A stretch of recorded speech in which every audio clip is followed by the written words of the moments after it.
பொய்கையார் பூதத்தார் பேயார் புகழ்மழிசை ஐயன் அருள்மாறன் என்கிற இந்த ஆழ்வார்களுக்கு பிற்பாடு தோன்றினவர் சேரலருகோன்னு கொண்டாடப்படுகிற குலசேகர ஆழ்வார். மாசி புனர்பூசத்திலே வாய்த்த திருவஞ்சி களத்திலே இவருடைய அவதாரம். க்ஷத்ரிய குலத்திலே பிறந்தவர். ராமனிடத்திலே அளவத்த பக்தி பூண்டிருந்தார். அந்த ராமனாலே தொழப்பட்டவனான திருவரங்கநாதன் அவனிடத்திலும் ஆறாத காதல் கொண்டிருந்தார். குஷ்யதே யஸ்ய நகரே ரங்கயாத்ரா தினே தினே தமஹம் சிரசா வந்தே ராஜானம் குலசேகரம். நித்தியபடி திருவரங்கத்திற்கு போகிறேன், கூட வரவாள்லாம் வாங்கோ அப்படின்னு அரைக்கூவல் விடுத்து கொண்டே இருப்பராம். திருவரங்கநாதனிடத்துல அத்தனை இன்பம் அவருக்கு. அந்த திருவரங்கநாதன் தானே திருமலையிலே திருவேங்கடமுடையானாக நிற்கிறான். சம்சார தாபத்தை அறுத்து தருமவனான பெரிய பெருமாள். அந்த பெரிய பெருமாள் தான் நம்மிடத்துல கைங்கரியம் கொள்ளுவதற்காக திருமலையிலே நிற்கிறான். அந்த திருமலை அப்பனை வணங்கினார் குலசேகர ஆழ்வார். உடனே பெருமானை பாட ஆரம்பிக்கிறார். முதல்ல தம்முடைய சரீரத்தை பார்த்து கொள்ளுகிறார். அவருக்கு அருவருப்பாக இருக்கிறது. ஏன் அருவருப்பாக இருக்கிறதுனால், இது நாளுக்கு நாள் மாம்சம் சேர்ந்து கொண்டு சரீரம் வளர்ந்து கொண்டே போகிறது. இந்த ஆத்மா என்ன ஆகிறதுனால், தொண்டு செல்வம் அது கிடைக்க பெறாமையாலே இழைத்து கொண்டே போகிறது. சரீரம் பெருத்து கொண்டே போகிறது. அது பரவாயில்லை. ஆனா ஆத்மாவும் அதே போல புஷ்டியாகத்தானே இருக்க வேண்டும். ஆனால் ஆத்மா அப்படி இல்லை. அது இழைத்து கொண்டே போகிறது. ஆத்மா புஷ்டியா இருக்கணும்னா என்ன செய்யணும்னால், பகவானுக்கு தொண்டுகள் செய்ய வேண்டும். அவனுக்கும் அவன் அடியார்களுக்கும் ஆட்பட்டிருக்க வேண்டும். இன்னைக்கு உலகத்துல பல பேர் அதை மறந்தே போயிட்டா பாருங்க. பெருமானுக்கு ஏதேனும் தொண்டுகள் செய்கிறீர்களா அப்படின்னு கேட்டால், அது என்னத்துக்கு அவரை போய் ஒன்றும் கிட்ட போய் பார்த்து அவரை சிரமப்படுத்துறது இல்லை. நாம் ஒன்றும் அவரிடத்துல அவர் இருக்கார், நம்ம இடத்துல நாம் இருக்கிறோம் அப்படின்னு பதில் சொல்லி விடுகிறார்கள். அவனுக்கு தொண்டுகள் செய்வதற்காகத்தான் நாம் இருக்கிறோங்கிற அந்த பேருண்மையே தெரியாதவர்கள். அப்படித்தானே பெருவாரியான மக்கள் அப்படித்தானே இருக்கிறார்கள். ஆழ்வார் பார்க்கிறார். இந்த உடற்பிறவி யான் வேண்டேன் அப்படின்னு அறுதி இடுகிறார். பெருமாள் திருமொழிங்கிற உயர்ந்த திவ்ய பிரபந்தம். அதிலே திருவேங்கடமுடையான் இடத்திலே விசேஷமான பிரார்த்தனையை அவர் வைக்கிறார். ரொம்ப அழகான பாசுரங்கள். ஊனேறு செல்வத்து உடற்பிறவி யான் வேண்டேன் அப்படிங்கிறார். ஒரு பக்தருக்கு முன்பாக பகவான் ஆவிர்பவித்தான், தோன்றினான். ரொம்ப கோபமாக இருக்கிறேன் உம்மிடத்திலே நான் பெருமான். ஏன்னு கேட்டார் அவர். உயர்ந்த பிறவி அளித்தேன், உத்தம பிறவி அளித்தேன், அதோட அருமை பெருமையோ உமக்கு தெரியல, இப்படி பாழாக்கின் இருக்கீர் நீர், அதனால உமக்கு தண்டனை உண்டுன்னா. அவர் என்ன அழகா பதில் சொல்லியிருக்கார் பாருங்க. அவசியமாக தண்டனை கொடுன்னார். ஏன்னா நீ பிறவி கொடுத்திருக்கிறாய். அரிது அரிது மானிடராய் பிறத்தல் அரிது, அது தெரிஞ்சின்றிருக்கேன்னா. கொடுத்த பிறவியை சரியாக உபயோகப்படுத்தவில்லை, எனக்கு அதுவும் தெரிகிறது. உன்னுடைய கோபம் நியாயமானது. தண்டனை கொடுக்க போறேன்னு சொல்ற, அவசியம் கொடு. என்ன தண்டனைன்னு நானே சொல்றேன்னார். பெருமான் கேட்டார், சொல்லுமே என்ன தண்டனை? இனிமேல் எனக்கு பிறவியே தராதே, அந்த தண்டனையை கொடுன்னார். ஒரு தடவை கொடுத்த நான் சரியா உபயோகப்படுத்தலையோ இல்லையோ, அப்ப திரும்பவும் தராதே. ஒருத்தருக்கு ஒரு 10 ரூபாய் கொடுக்குறோம், அதனுடைய மதிப்பு தெரியாமல் அவர் அதை ஏதாவது தொலைச்சிட்டு வந்துட்டாருன்னா 2ஆம் தடவை நம்ம கொடுப்போமா? நிச்சயமாக தரமாட்டோம். அந்த மாதிரி தான் பிறவி கொடுத்தேன், நீர் சரியாக உபயோகப்படுத்தி கொள்ளவில்லை, கோபமாக இருக்கிறேன், தண்டனை வழங்க போகிறேன்னு பகவான் சொன்ன போது அவர் என்ன சொல்றார்? இனிமே பிறவியே தராதே, அந்த தண்டனையை கொடுங்கிறார். அது தண்டனையா? அவர் முக்தியை கேட்கிறாருங்கிறது தானே அர்த்தம். அதை போலத்தான் இங்கே குலசேகர ஆழ்வார் பேசுகிறார். ஊனேறு செல்வத்து உடற்பிறவி யான் வேண்டேன், ஆனேரேழ்வன் நான் அடிமை திறமல்லால், கூனேறு சங்கமிடத்தான் தன் வேங்கடத்து கோனேறி வாழும் குறுகாய் பிறப்பேனே. அந்த திருவேங்கட மலையிலே சுவாமி புஷ்கரணி தீரத்திலே ஒரு குறுகாக, ஒரு நாரையாக வேணும் நான் பிறக்க வேண்டும் அப்படின்னு ஆசைப்படுகிறார். ஒரு நாரையாக வேணும் இருக்க மாட்டேனா, கோனேறி வாழும் குறுகாக இருக்க மாட்டேனான்னு பாடினார். அதுக்கப்புறம் தான் அவர் சிந்தித்து பார்க்கிறார். ஐயோ, அந்த சுவாமி புஷ்கரணி கரையிலே ஒரு நாரையாக இருப்பதை காட்டிலும் இருப்பதினும் அந்த சுவாமி புஷ்கரணியிலேயே ஒரு மீனாய் பிறந்தால் நன்றாக இருக்குமே அப்படின்னு எண்ணினார். அதைத்தான் பாடுகிறார். தேனார் பூஞ்சோலை திருவேங்கடச் சுனையில் மீனாய் பிறக்கும் விதியுடையேன் ஆவேனே. ஒரு மீனா பிறந்தேன்னு சொன்னால் அந்த குளத்திலேயே இருப்பேன். பல பக்த பாகவதர்கள் வருவார்கள், அவர்களுடைய திருவடிகளை எல்லாம் கழுவுவார்கள். அந்த ஸ்ரீபாத தீர்த்தம் நமக்கு கிடைச்சுட்டே இருக்குமே.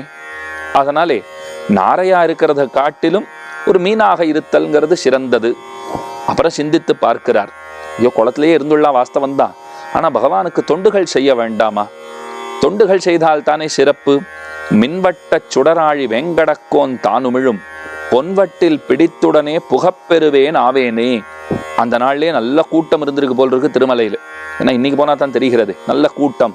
திருமலைன்னாலே கூட்டம்ங்கிறது நமக்கு நன்னா தெரியும். பின்னிட்ட சடையானும் பிரமனும் இந்திரனும் துன்னிட்டு புகழறிய வைகுந்த நீழ்வாசல் மின்வட்ட சுடராழி வெங்கடக்கோன் தானுமிழும் பொன்வட்டில் பிடித்துடனே புகப்பெறுவேன் ஆவேனே.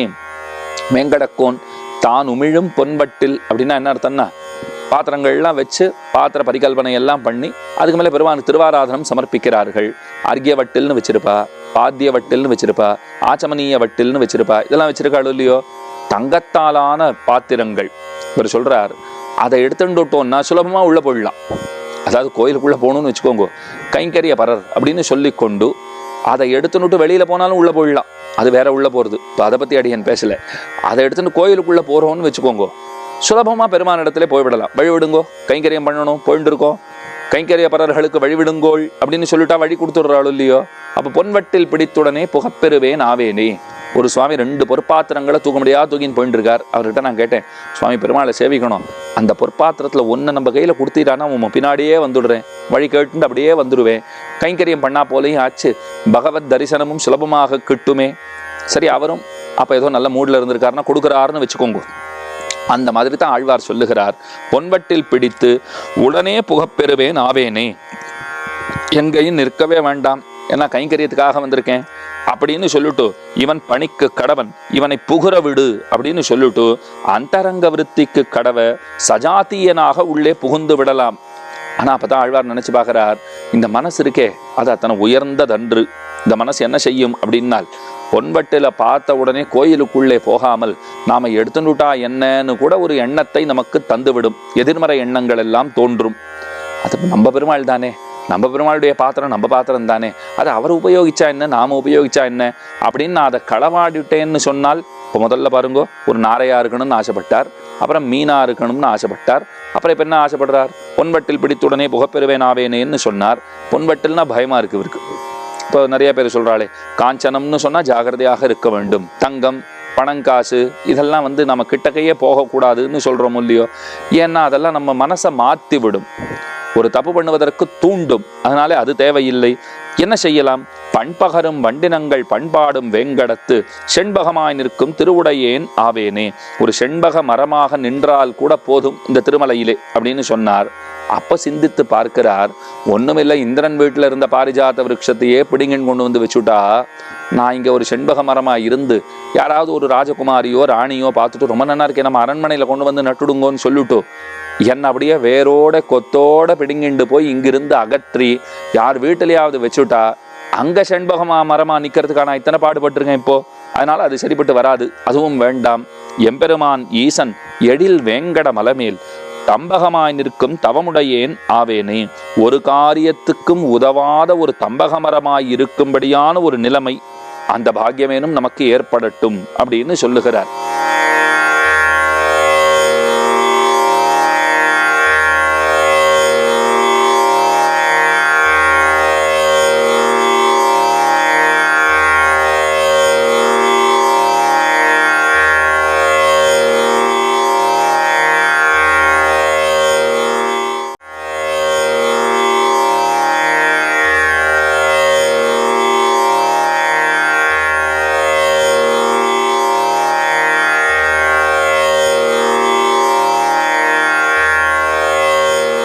ஒரு காரியத்துக்கும் உதவாத ஒரு தம்பகமரமாய் இருக்கும்படியான ஒரு நிலைமை, அந்த பாக்கியமேனும் நமக்கு ஏற்படட்டும் அப்படின்னு சொல்லுகிறார். அப்புறம் அதையும் யோசிச்சு பார்க்கிறார், தம்பகமா இருக்கலாம், ஆனா ராஜாக்கள்லாம் வரா, பெரிய பிரபுக்கள்லாம் வரான்னா என்ன செய்வா, சாலைகளை எல்லாம் செப்பனிடுதல்ங்கிறது உண்டு.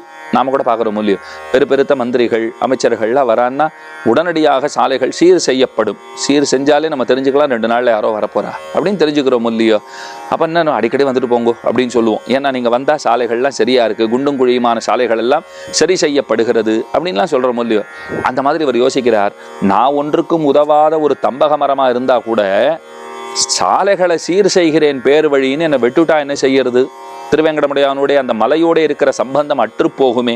அதனால் அடுத்தது சொல்லுகிறார், அன்னனைய பொற்குபடாம் அருந்தவத்தன் ஆவேனே, ஒப்புயர்வற்ற சிகரமாவதற்குரிய மேலான தவத்தை உடையனாக கடவேன். நிறைய பர்வதம் இருக்கு, சப்தகிரின்னு சொல்லுகிறோம், 7 மலைன்னு சொல்லுகிறோம். அதுல ஒரு மலை முகடா இருந்துட்டு போகமாட்டேனா, ஒரு பாறையா இருந்து போகமாட்டேனா, அப்படி இருந்தா கூட எனக்கு போதும் அப்படின்னு சொல்லுகிறார். அப்பதான் ஒரு விசித்திரமான எண்ணம் அவருக்கு தோற்றியது. என்னன்னா, நிறைய பேர் இப்ப ஆங்காங்கே திவ்ய தேச சம்பந்தம் வேணும்னுட்டு கல்லும் மண்ணும் எடுத்துக்கொண்டு போகிறார்கள். அப்படி போகிறவா நான் இருக்கிற இடத்த பார்த்து சரியா நான் எந்த பாறையா இருக்கேனோ எந்த கல்லா இருக்கேனோ அதை அப்படியே பறித்து கொண்டு இத்த வீட்டுக்கு கொண்டு போவோன்னு கொண்டு போயிட்டான்னு சொன்னால் பிரயோஜனமே இல்லை. நான் ஆசைப்பட்டதே வீணா போயிடுமே இப்போ. அதனாலே அது வேண்டாம். காணாராய்ப்பாயும் கருத்துடையேன் ஆவேனே, ஒரு நதியாக பிரவகிக்க மாட்டேனோ. அடியவர்கள்லாம் வந்தா தீர்த்தாமாடலாம், அனுஷ்டானங்கள் எல்லாம் பண்ணலாம். அப்ப யோசிச்சார், கால விசேஷத்திலே நதிகள் எல்லாம் இல்லாமல் போவதற்கு கூட வாய்ப்பு உண்டு. இப்போ தண்ணி போடுற நதின்னா அது ரொம்ப அருமை தானே, எங்கேயோ 1-2 இருக்கலாம். மீதி நதிகள் எல்லாம் தண்ணி இல்லாத நதிகள், நதியே இருந்த இடம் தெரியாத தடம் மாறி போன இடங்கள் அப்படின்னு எல்லாம் தானே பார்க்கிறோம். அதனால அதுவும் சரிப்பட்டு வராது. தண்ணி ஓடலைன்னா என்ன செய்யறது? இப்போ நெறியாய் கிடக்கும் நிலையுடையேன் ஆவேனே, ஒரு வழியா இருக்க மாட்டேனான்னார். வழியும் பல உண்டு, ஒரு வழிதான் உண்டா? நம்மத்தான் பயன்படுத்துவான்னு எப்படி நாம எண்ண முடியும்? யாரும் பயன்படுத்தாத ஒரு வழியாக கிடந்து ஒரு பிரயோஜனமும் கிடையாது. அதுக்கு மேல சொல்றார், படியாய் கிடந்து உன் பவளவாய் காண்பேனே. இன்னைக்கும் ஸ்ரீ வைஷ்ணவ ஆலயங்களிலே பகவானுடைய கர்ப்ப கிரகத்திலே அவனுக்கு முன்பாக இருக்கக்கூடிய அந்த முதன்மை படி இருக்கு பாருங்க, அதுக்கு குலசேகர படியினே பெயர் வைத்திருக்கிறார்கள். குலசேகர ஆழ்வார் அவர் ஆசைப்படுறார், படியாய் கிடந்து உன் பவள வாய் காண்பேனே. கருப்பூரம் நாருமோ கமலப்பூ நாருமோ திருப்பவளச் செவ்வாய் தான் தித்தித்திருக்குமோன்னு ஆண்டாள் பாடினாள் இல்லையோ. அந்த பவளவாயை பார்த்தபடி ஒரு படியா இருக்க மாட்டேனா?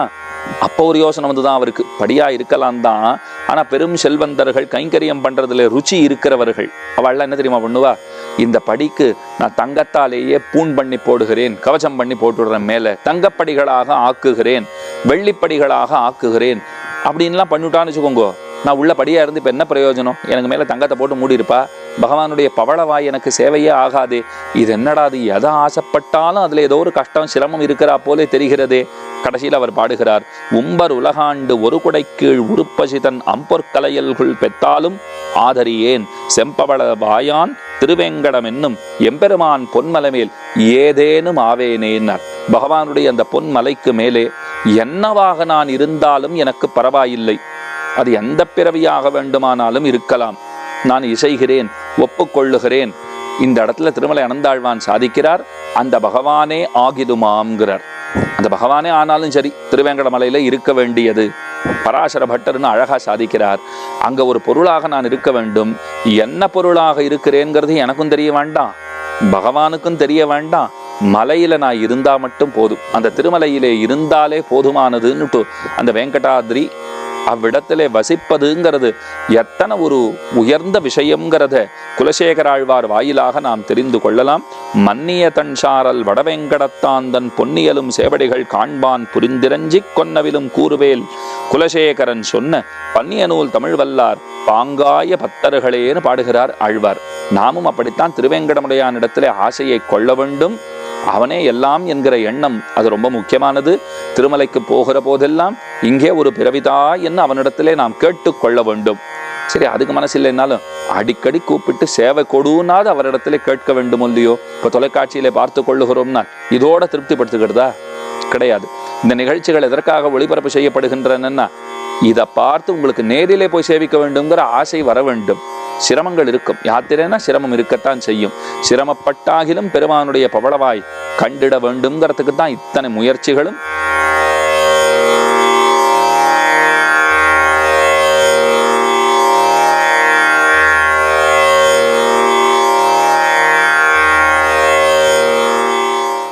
ஆழ்வார்களிலே பெரியாழ்வார் என்னொருவர். ஸ்ரீ விஷ்ணு சித்தர் என்பது அவருடைய இயற்பெயர். அவரே பட்டர்பிரான் என்று கொண்டாடப்பட்டார். பெரியாழ்வார் என்று பரவலாக அறியப்படுகிறார். ஆழ்வார்களிலே அவர் பெரியவர் அல்லர். ஆழ்வார்களிலே அவர் ஏழாமவர். ஆனால் அவருக்கு எப்படி பெரியாழ்வார் என்கிற பெயர் ஏற்பட்டதுனால், மங்களாசாசனத்தில் மத்துள்ள ஆழ்வார்கள் தங்கள் ஆர்வத்தளவுதான் அன்னி பொங்கும் பரிவாலே வில்லிபுத்தூர் பட்டர்பிரான் பெத்தான் பெரியாழ்வார் என்னும் பெயர். பகவானிடத்தில் அவருக்கு இருக்கக்கூடிய மிதமிஞ்சிய அன்பு, பொங்கும் பரிவு, அதனால தானே பல்லாண்டு பாடினார். அதனாலேயே அவருக்கு பெரியாழ்வார்ங்கிற உயர்ந்த திருநாமம். இன்னொன்று, பகவானுக்கே மாமனாருங்கிற ஒரு ஏத்தம் பெற்றவர் அவர். த்விஜகுல திலகர், ரங்கநாதனுடைய சாக்ஷாத்து ஸ்வசுரர். ஆண்டாளை கல்யாணம் பண்ணி கொடுத்தாரோ இல்லையோ, அதனாலே ரங்கநாதனுக்கு மாமனாராக ஆகிறார். அதனாலே மதிக்க தகுந்தவர், பெரியவர் பெரியாழ்வார். பெரியாழ்வார் புஷ்ப கைங்கரியம் பண்ணினவர். வடபெருங்கோயிலுடையானுக்கு ஆட்பட்டிருந்தவர். ஸ்ரீவில்லிபுத்தூர் உறைவானான அந்த பெருமானுக்கே அற்று தேர்ந்தவர். அவரும் திருவேங்கடமுடையானை மங்களாசாசனம் பண்ணி இருக்கிறார். திருவேங்கடமுடையானை பாடி இருக்கிறார். பற்பல பாசுரங்களினாலே திருவேங்கடமுடையானை ஏத்துகின்றார். அந்த குழந்தை கண்ணன் சந்திரனை பார்த்து வா வா என்று அழைக்கிறானாம். தாயாருடைய நிலையிலே பெரியாழ்வார் இருக்கிறார். இந்த குழந்தை தன்னுடைய பிஞ்சு கரத்தினாலே அந்த அழகான விரல்களை இப்படி அசைத்து கொண்டு, அம்புலி சீக்கிரமா வா, இங்க வா வா அப்படின்னு நிலவை பார்த்து கூப்பிடுகிறதாம். குழந்தை கண்ணன் செய்கிற செயல். அதை பாடுறார் பாருங்கோ. சுற்றும் ஒளிவட்டம் சூழ்ந்து சோதி பரந்தெங்கும் எத்தனை செய்யினும் என் மகன் முகம் நேரோவாய் வித்தகன் வேங்கடவாணன் உன்னை விழிக்கின்ன கைத்தலம் நோவாமே அம்புலி கடிதோடிவா என்று பாடுகிறார். குழந்தை கண்ணன் நிலவை பார்த்து வாவா என்று அழைக்கிறதாம். அந்த குழந்தை கண்ணன் யார் என்னால், வேங்கடவாணன், வாழ்நன், அதுதான் வாணன் என்று ஆகி இருக்கிறது. நன்கு பொருந்தி வாழும் அவன், திருவேங்கடமலையை பற்றி கொண்டு நிற்பவன், அங்கே வாழ்பவன் அப்படிங்கிறது பொருள். ஆழ்வார் எப்படி வர்ணிக்கிறார்னு பாருங்கள். அம்புலி கடிதோடிவான்னு அழைக்கிறார். வேங்கடவாணனாகிற அந்த கண்ணன் அந்த நிலவை பார்த்து வாவான்னு வெகுநேரமாக கை அசைத்தபடி, விரல்களை அசைத்தபடி கூப்பிட்டு கொண்டிருக்கிறது. குழந்தைக்கு கை வலித்து விடாதா? ரொம்ப நேரமா ரொம்ப போதா இதையே செய்து கொண்டிருக்கிறதே. அந்த குழந்தையை இப்படி காக்க வைத்து பார்ப்பதுங்கிறது நன்றாக இருக்கிறதா? அதனால நீ உடனடியாக வர வேண்டும் அப்படின்னு அந்த அம்புலியை கூப்பிடுகிறார். அந்த அம்புலி ஏன் இவ்வளவு நேரம் வரவில்லைனால், ஆழ்வார் சொல்லுகிறார், யசோதையினுடைய பாவனையிலே இருக்கும்போது சொல்லுகிற வார்த்தை. ஒன்றுமில்லை, அந்த அம்புலி என்ன நினைத்து கொண்டிருக்கிறான் தெரியுமா? அழகிலே தான் சிறந்தவன் அப்படின்னு எண்ணிக்கொண்டிருக்கிறான். அந்த நினைப்பு இருக்கிறதே, அதுதான் பிழைப்பை கெடுக்கிறது. ரொம்ப உயர்ந்தவன், அழகிலே சிறந்தவன் என்று எண்ணிக்கொண்டிருக்கிறான். அவன் ஒளியிற் சிறந்தவன், மறுப்பார் இல்லை. ஆனா உலகத்துல இருக்கிற ஒளி பதார்த்தங்கள் எத்தனை எத்தனை உண்டோ அவை எல்லாவற்றையும் சேர்த்து திரட்டி கொண்டு தன்னிடத்திலே அவன் வைத்து கொண்டாலும் என்னுடைய மகன் முகம் நேரவாய்ங்கிறார். என்னுடைய பிள்ளைய போலே ஒளிமிக்கவனாக உன்னாலே ஒளிரவே முடியாது. அவனுக்கு எதிரில் நிற்பதற்கும் உனக்கு தகுதியே கிடையாது அப்படின்னு சொல்லுகிறார். ஏன்னா சந்திரன் சொன்னால் தேய்பிறை வளர்பிறை பிரச்சனைகள் எல்லாம் உண்டு. அதில் களங்கம் இருப்பதாக நாம் பார்க்கிறோம். திட்டு திட்டா கருப்பு கருப்பா நிறைய தெரிகிறது இல்லையோ? ஒரு நிலவை, முழுநிலவை பார்க்கிற போது ஆங்காங்கே திட்டு திட்டாக, கருப்பு கருப்பாக சில காட்சிகளை நாம் பார்க்கிறோம். இந்த மாதிரி குறைபாடுகள் எல்லாம் கண்ணனிடத்திலே கிடையவே கிடையாது அப்படிங்கிறதை பெரியாழ்வார் சொல்லுகிறார். அந்த கண்ணன் யார் என்னால், வேங்கடவாணன் தான் இங்கே இருக்கிறான். அந்த கண்ணனாக தோன்றியவன் அவன்தான் சிலாகிக்கிறார்.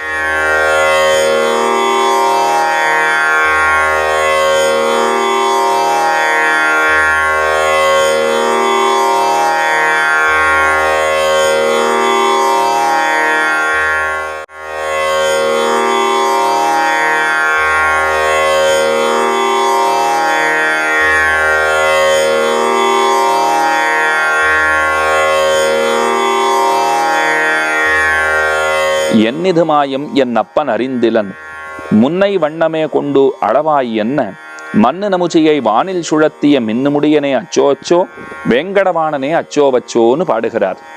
கீழே கண்ணன் திருவேங்கடமுடையான்தான்னு சொன்னாரா, இப்ப என்ன சொல்றாரு பாருங்கோ, திருவிக்கிரமாவதாரம் பண்ணினவன் அவனும் திருவேங்கடமுடையான்தான்கிறார். மின்னு முடியனே, இது திருவேங்கடமுடையானுடைய திருவபிஷேகத்தை சேவிச்சா நமக்கு புரிஞ்சுடும். வைரக்கல் இழைத்திருக்கிற, வைரக்கல் பதிக்க பெற்றிருக்கிற திருமுடி, ரொம்ப பெரிய கிரீடம் அணிந்திருக்கிறார் இல்லையோ, அதை செவிச்சிருக்கார் ஆழ்வார். அதுதான் மின்னு முடியனேங்கிறார். நான் ஆச்சரியமான ஒரு திருவபிஷேகம் சாத்தி கொண்டிருக்கிறாய். வேங்கடவாணனே, திருவேங்கடத்திலே வாழ்பவனே, நீதான் திருவிக்கிரமனாக தோன்றினாய். முதல்ல வாமனனாக சிறு குட்டனாக வந்தாய். மூவடிமண்டா என்று கேட்டு மகாபலியிடம் பெற்றாய். அப்புறம் திருவிக்கிரமனாக ஓங்கி உலகளந்த உத்தமனாக நீ ஆனாய். அப்ப நமுச்சிங்கிறவன், நமுச்சி யாருன்னால் மகாபலியினுடைய பிள்ளை. அவன் மேலே சென்று பெருமானை பார்த்து கேட்கிறான், நீ செய்வது நியாயமாக இருக்கிறதா? கொண்டதோர் குரல் உருவம் வரச்சே நீ எப்படி வந்த, ஒரு சிறு குரலாக வந்தாய். மூவடிமண்டான்னு கேட்டாய். அந்த உருவத்தோடு தானே அளக்க வேண்டும். இப்ப புதுசா ரொம்ப பெரிய வடிவத்தை எடுத்துக்கொண்டு அளப்பதுங்கிறது நியாயமாகப்படவில்லை அப்படின்னு சண்டைக்கு போனான். பகவான் மண்ணு நமுச்சியை வானிலே சுழற்றினான். அவனை சுழற்றி அடித்தான். வதம் பண்ணலை, கொலை பண்ணலை. ஏன்னா ஏற்கனவே பிரகலாதனுக்கு வரம் கொடுத்திருக்கார் பெருமாள். இதுக்கு மேலே உன்னுடைய குடும்பத்திலே நம் கையாலே யாருக்கும் மரணம் நேராதுன்னு சொல்லியிருக்கார். ஹிரண்யகசிபுவை கொன்னுட்டார், வதம் பண்ணிட்டார். அதற்கு பிற்பாடு யாரையும் நான் இனிமேல் வதைக்க மாட்டேன்னு சொல்லியிருக்கார். அதனால தான் மகாபலியும் ஏதும் செய்யவில்லை. நமுச்சியையும் மேலே சுழற்றி தூக்கி வீசி எறிந்தான்னு தான் சொல்லப்பட்டிருக்கிறது. அப்ப திருவிக்கிரமாவதாரம் பண்ணினவன் அந்த பெருமான் எங்க இருக்கிறான் அப்படின்னால், அவனை பார்க்க வேண்டுமா, தரிசிக்க வேண்டுமா? கஷ்டமே படாதீர்கள், திருமலைக்கு போங்கள், திருவேங்கடமுடையானை பாருங்கோள், சேவியுங்கோள். அவன்தான் வாமனனாக தோன்றினவன், அவன்தான் திருவிக்கிரமாவதாரம் செய்தவன், அவனையே திருவிக்கிரமனாக வணங்கி கொள்ளுங்கோள் அப்படின்னு நமக்கு காட்டுகிறார். இப்ப நான் அடுத்தது கேட்டேன், கண்ணன்னு சொல்லிட்டீர், திருவிக்கிரமனும் அவன்தான்னு சொல்லிட்டீர், இப்ப வேற யார்தான் அவர் அப்படின்னால் ராமனும் அவர் தாங்கிறார். தென்னிலங்கை மன்னன் சிரதோள் துணி செய்து, சிரம் தோள் துணி செய்து மின்னிலங்கு பூண் விபீடன நம்பிக்கு எண்ணிலங்கு நாமத்தளவும் அரசென்ற மின்னலங்காரர்கோர் கோல் கொண்டு வா, வேங்கடவாணர்கோர் கோல் கொண்டு வா, மின்னிலங்காரர்க்கு மின்னிலங்கு ஆரர்க்கு அப்படின்னு தான் ரொம்ப ஆச்சரியமான அர்த்தம்னு நம்முடைய பெரியவர்கள் காட்டுகிறார்கள். அது எப்படி இருக்கிறதுன்னா, ரொம்ப மின்னலை ஒத்திருக்கிற ஹாரம், அந்த அளவுக்கு பளபளப்போடே இருக்கிற ஹாரத்தை பகவான் அணிந்து கொண்டிருக்கிறானாம். அப்படிப்பட்டவனான திருவேங்கடத்து உரைபவனான வேங்கடவாணன் அந்த பெருமான் இருக்கிறானே, அவனை கொண்டாடி பேசுகிறார். ஒரு கோல் கொண்டு வா. ஒண்ணுமில்ல, ஆடு மாடுகள் எல்லாம் மேய்க்கணும்னு சொன்னால் கண்ணனுக்கு கோல் தேவையோ இல்லையோ, அம்மா கூப்பிடுகிறாள், உனக்கு காப்பிட வேண்டும், பூச்சூட வேண்டும் அப்படின்னு எல்லாம் ஆசைப்பட்டு கூப்பிடுகிறாள்.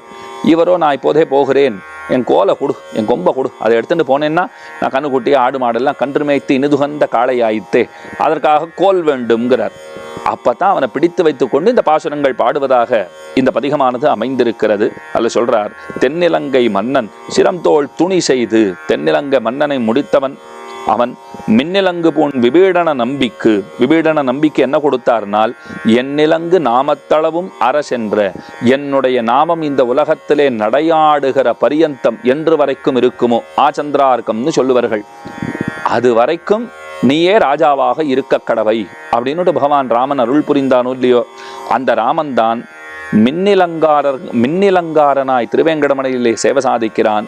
அந்த வேங்கடவாணன் அவன்தான் ராமனாகவும் தோன்றினான் அப்படிங்கிற அந்த உயர்ந்த அர்த்தத்தை காட்டுகிறார். கடைசியிலே பெரியாழ்வார் திருமொழி சென்னியோங்குங்கிற பதிகம், அதுல பாடுகிறார் பாருங்கோள். சென்னியோங்கு தன் திருவேங்கடமுடையாய் உலகு தன்னை வாழ நின்ன நம்பி தாமோதரா சதிரா என்னையும் என் உடமையையும் உன் சக்கரப்பொறி ஒத்திக்கொண்டு நின்னருளே புரிந்திருந்தேன் இனியன் திருக்குறிப்பேன்னு பாசுரம். ஆகாசத்தளவும் உயர்ந்திருக்க பெத்த அந்த பெரிய மலை, அந்த கொடுமுடியானது இருக்கிறதே, அது ஆகாசத்தளவும் உயர்ந்திருக்கிறதாம். அந்த திருவேங்கடமலையை இருப்பிடமாக பெருமான் கொண்டிருக்கிறான். உலகத்தவர்களையெல்லாம் வாழ்விப்பதற்காக எழுந்தருளி இருக்கிறான். கல்யாண குணங்களாலே சிறந்தவனாக இருக்கிறான். தாமோதரன்கிற உயர்ந்த திருநாமம் பெற்றவனாய் இருக்கிறான். அதற்கு மேலே பாருங்கள், அடியார்களுடைய குற்றங்களை கண்ணெடுத்தும் பாராதவனாய் இருக்கிறான். அதனால் வந்த சதிரை உடையவனாக இருக்கிறான். என்னையும் என் உடமையையும் என்னுடைய ஆத்மாவுக்கும் என்னுடைய உடமையான சரீரத்திற்கும் உன்னுடைய சுதர்சனாழ்வானுடைய திருவிலச்சினையை இடுவித்து உன்னுடைய கருணையையே பிரயோஜனமாக விரும்புகிறான் என்றேன். இப்படியான பின்பு திருவுள்ள கருத்து எதுவாயிருக்கின்றதுன்னு கேட்கிறார். இப்ப அர்த்தம் பார்க்கலாம் பாருங்கள். பெருமானே, நெடுநாள் நான் எப்படி இருந்தேன் தெரியுமா? உன் திறத்திலே விமுகனாக இருந்தேன். உன்னை ஏறெடுத்தும் பாராதவனாக இருந்தேன். விஷயாந்தரங்களை எல்லாம் அதுவே கதின்னு நான் வாழ்ந்திருந்தேன். உன்னை தவிர்ந்த மற்றைய விஷயங்களையே எப்போதும் அதுதான் வசத்தின்னு அதன் பின்னாடியே சுற்றி கொண்டிருந்தேன். என்னை நீ திருத்தினாய். உன்னுடைய திவ்ய கல்யாண குணங்களை காட்டி வசப்படுத்தி கொண்டாய்.